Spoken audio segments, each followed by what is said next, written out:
Faulkner, and he is like he's going to look at it as well because he thinks it's a really good idea to do it.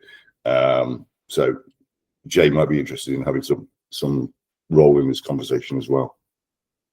Yeah, I mean, I think it's a perfect topic for a PTG discussion. We just need to have the discussion. Yeah, because I think the premise behind the request is reasonable. I think what's problematic is your Alan request to move APIs around at different layers, which is where I get very confused, and also the RBAC stuff that's breaking. Yeah, no, I can definitely handle the coding part of it, and I think we agree that the whole concept is sound, but the issues I think we need to discuss are things like, do we need a microversion? Are there some situations that we haven't considered where this would cause, breakage because it causes I don't know what the correct term would be, a branch in the tree of snapshots, things of that nature. That's why that's why it's a capability, and an array would have to report the capability. Sure. We need that discussion. So, and those are the sorts of things, for example, that would have to be spelled out in the spec. Fair enough. I mean, we could, if you want to do, and we've got enough time and the right people on to do that now, or we could push it to the scheduled time, which is whenever that is. Yeah, I think I'm kind of encouraging any of the other Cinder folks to kind of weigh in. I mean, are there considerations that we need? The microversion thing. I'm not going to comment on whether it needs a microversion or not. I personally don't think it does, but we'll let other people chime in on that. Right.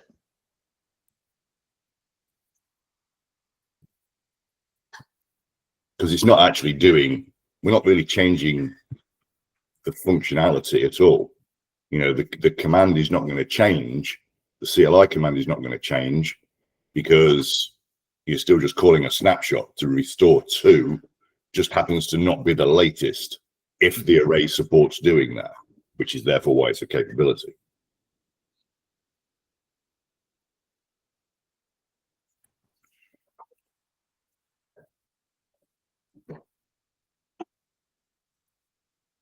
I have to admit, it's a while since I looked at the code. I have to go back to it again.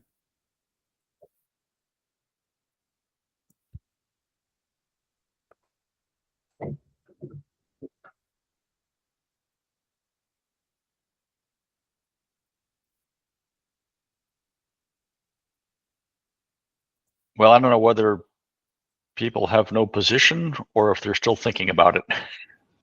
Well, I haven't looked at this in a while.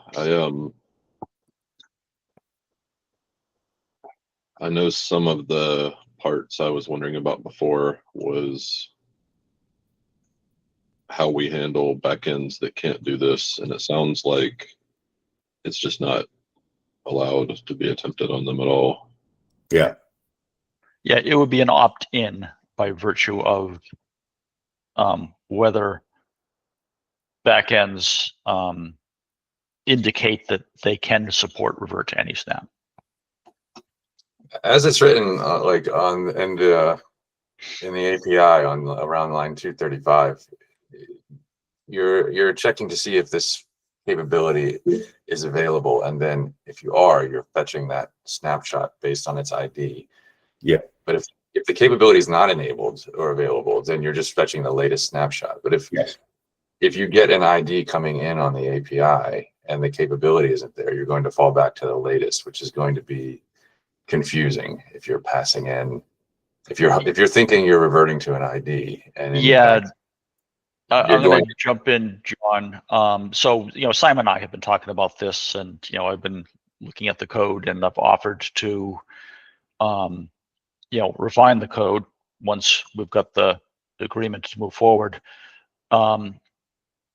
Regardless of what the current POC code will do, the scenario that you're describing, where if somebody says, I want to revert to a snapshot and it's not the latest, and the backend driver doesn't support it, we'll fall back to the current behavior where it'll be rejected as, hey, not the latest snapshot. Yeah. So it'll get That's the intention. Yeah. It'll get a response that says not latest snapshot. Right.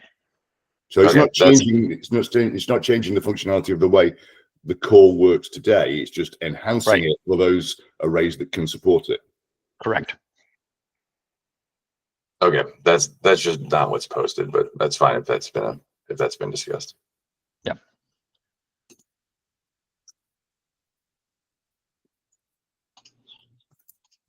As far as turning this on for RBD, I think we would need to test and see if it introduces any issues with dependencies between snapshots and images and deleting things.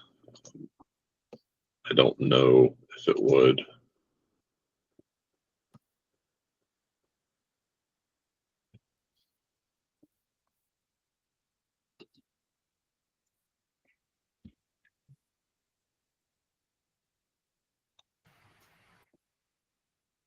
Sorry, I have a dumb question around this topic. I'm not very familiar with the code part of it, but so if a driver supports reverting to any snapshot, let's say I have 5 snapshots from a volume, and I want to revert to the third latest snapshot.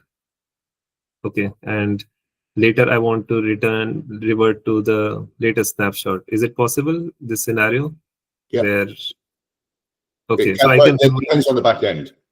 But yes, in theory, if a backend is not using trees, then it should work fine. Okay, so it is revert to any snapshot any number of times. It should be able to. Yes, absolutely. Okay.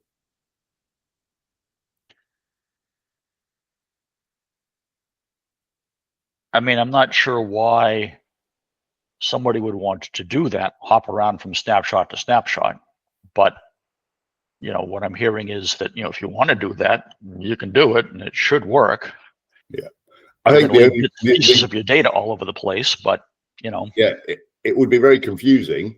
I think what people are more likely to do is they will go back to snapshot 2 and go, oh, that's not far enough. Now we'll go back to snapshot 3. Oh, that's not far enough. I'll go back to snapshot 4. That's the one I want. Okay.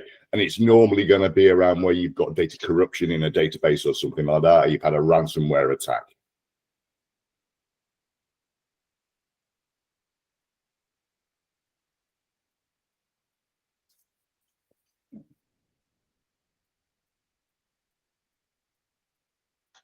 And I guess if we're writing a spec, we'll put those descriptions in the spec.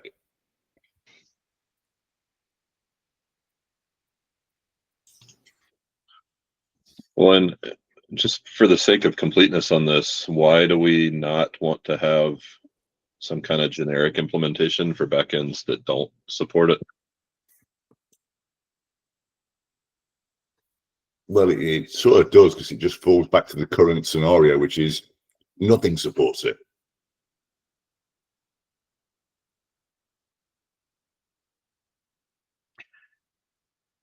Yeah, my assumption is that this feature is desired by people using backends that do support this. I think what, Eric, you might be hinting at is the idea of Cinder kind of like implementing that feature on behalf of a backend that doesn't natively support it. You know, kind of like the way we fall back to generic volume migration. Right. But I would say that if your backend doesn't do it, then you're not going to be able to emulate that, because every backend is potentially going to have a different way of doing it. If it doesn't support this way, sort of redirect on write type snapshots, and it uses copy on write, and therefore it uses trees, then that becomes problematic. You're not going to be able to. You're not going to know that as a generic backend, therefore you won't be able to emulate it. But in the generic implementation, we can create a volume out of the snapshot and just read it into the original volume. Isn't that possible? Yeah, that's what you would do. I guess, yes, you could do that. Yeah. I mean, it won't be as fast as the optimized backend implementation, but it could be a slower migration path, but it should be doable. Well, we could do it. Should we do it? And of course, it could be an enhancement. So just to clarify something, what we have today is like we have the ability to revert to a backup, but if it's only the last backup. No, snapshot. Snapshots. A snapshot, yeah. A snapshot. We can revert to the latest snapshot. So that's Yes. what feature we have today. Yes.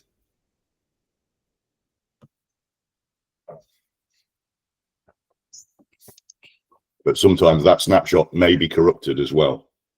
So you might need to go back to an earlier snapshot, and that we don't have that capability today. Yeah, that makes a lot of sense to me, because some people use snapshots as means of like point in time backups. So they keep like snapshots for the week, snapshots for a month, and then you can like kind of jump between them and see which one is the latest. Yeah, working the one. Yeah. Yeah. So right now, if you want to do it like revert to a earlier state of snapshot, then we need to delete the latest ones, right? No, you don't have to delete the latest one. No, I'm talking about the current implementations. Oh yes, So the current implementation. Yes, you have to delete the Oh. latest snapshot and then go back. Well, Or there's create another volume. there's two cases, right? So this is really relevant for when people don't want to create a new volume and they want it Right. to be on one volume, because the approach in general has been that to revert to a snapshot. In the past, you just create a new volume and then use the new volume, but that has a bunch of complications sometimes if you want the same volume to be used. yeah, there are Particularly and in light of what this section is supposed to be about, replication. If you're reverting a snapshot to a replicated volume, you don't want to be creating a new volume, because that might not be replicated, and even if it is, it's not going to necessarily be in the right place for the right VM to reattach to.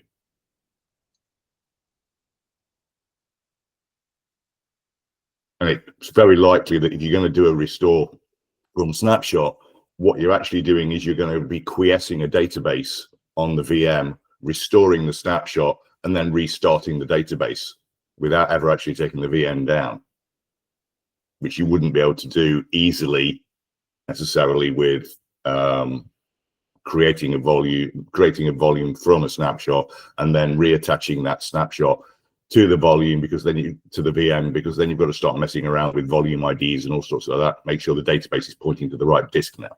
Yeah, they're very different use cases. Yeah. So I'm slightly confused. Are we discussing revert to snapshot or replication, or just cases in replication where if this operation will work or not? No, we were supposed to be talking about replication, but there was no one on, so we started talking about revert to snapshot instead. Oh, okay.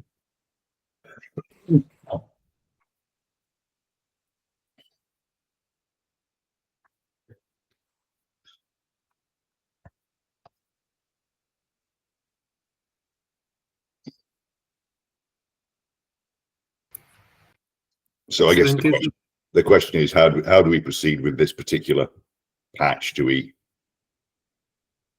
create a blueprint and a spec for it, or do we just move on with this and get it working? There should be a spec for this if we're following the rules. Okay. Yeah, enough details involved that I think that makes sense. Okay. We can write a spec for that. And then micro version. Alan thinks there might need to be a micro version.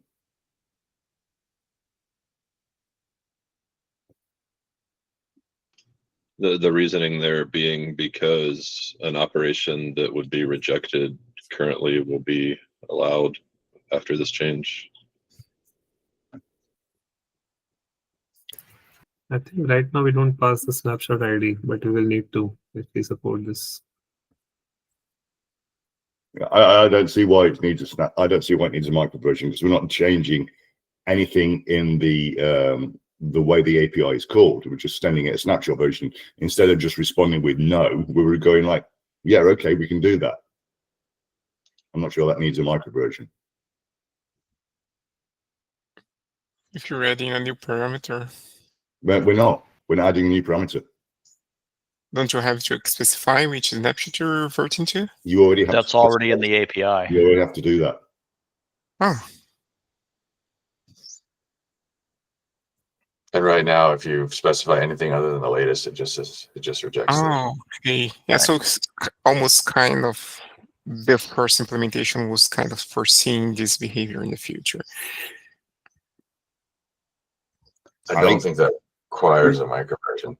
Yeah, I don't. I think Yeah, the first implementation of this was probably written by someone whose backend couldn't support restore from any from any snapshot.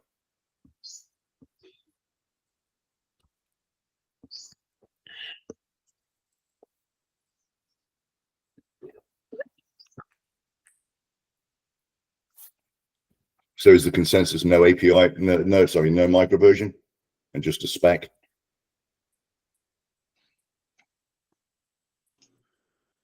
That's where I am. Yeah, it sounds right to me. Okay. Yeah, the spec should be pretty thin then, and can literally just explain why we don't think a micro version is needed. You know, no micro version is needed because we're not changing either the API inputs, you know, you have to specify snapshot ID, or the API responses. Yeah.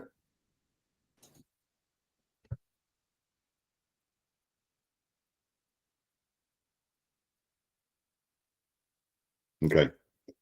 We'll work on a spec.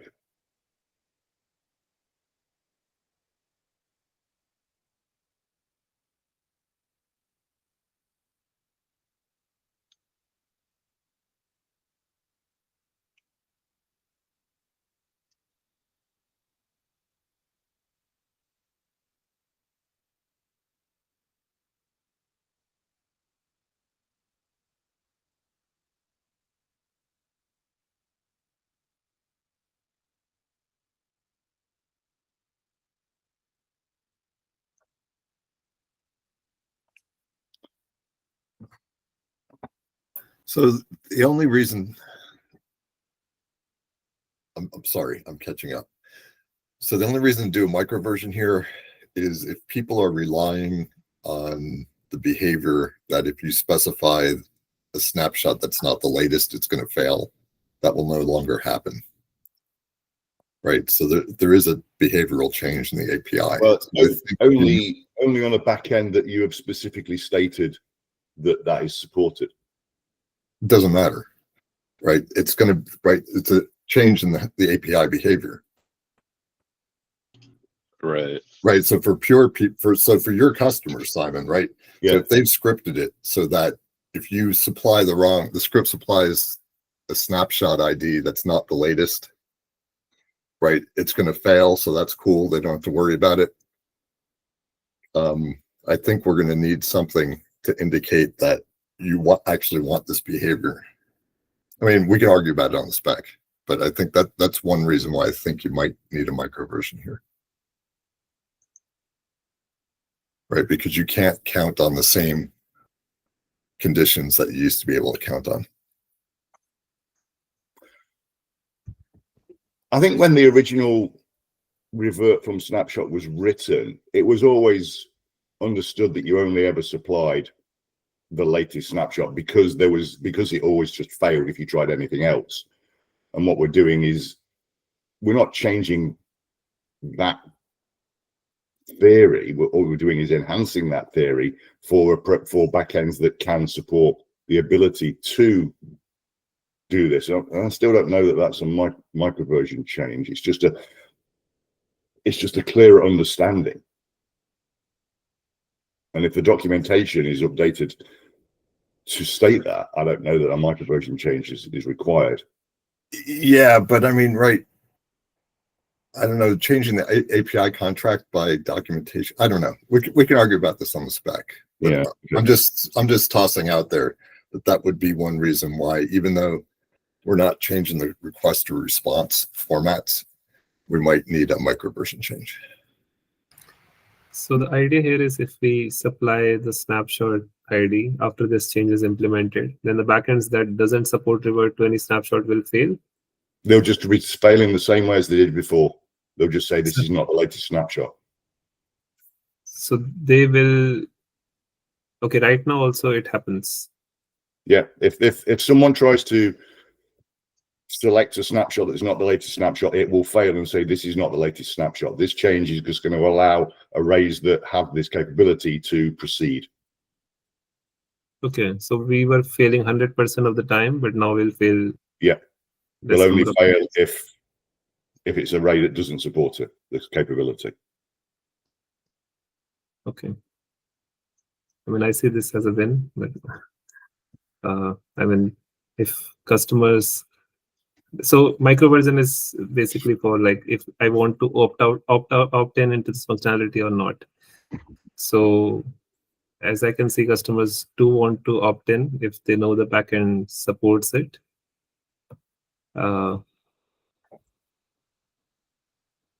Yeah. Well, we could do it two ways. We just say the backend supports it and it supports it, okay, as a capability, or we could have it as a parameter that turns on that capability within the driver. So the customer has to specifically then turn on that capability in the back end. We could do it that way. I think it should be on by default, but that's just my thought. So do I, but you know.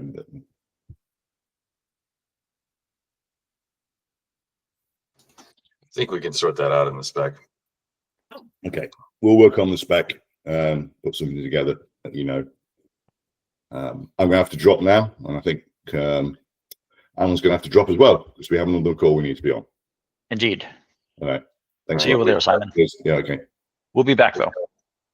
Okay, we've got a Nova team session now in the Grizzly room.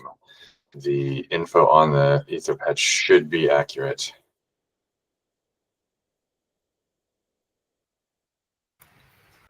So we have a Nova cross project and then a Nova Ironic cross project. Yeah. So the Nova team session is for extending volumes, assisted extension. And then the Nova Ironic session for us is the booting volumes over NVMe over TCP. Okay. It's related to what Doug was talking about yesterday, but it's, I'll guess, a more formal discussion. Yeah. Okay. So the meeting links are in the PTG page. Yeah. So Nova is hosting the session now, which is started 2 minutes ago.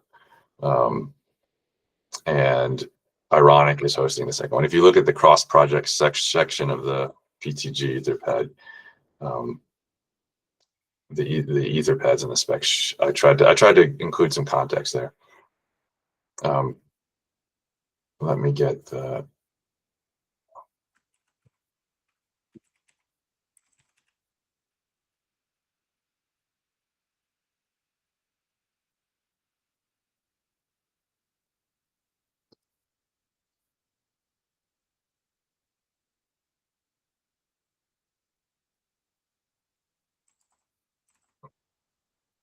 Yeah. So that's the meatpad link for Nova. I'm gonna stop recording. I'll see, hopefully see y'all there. And then we'll jump over to the Ironic one, and then we'll come back here once that completes.